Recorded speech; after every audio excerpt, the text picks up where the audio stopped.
For every dollar that goes to renewables in subsidies, fossil fuels get double. That means that governments spent more than $300 billion in 2017 just to support the use of dirty energy.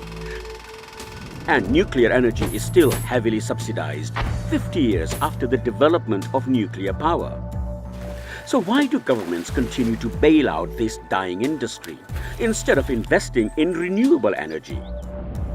Banks across the world are pulling out of coal because they know it's bad long-term investment.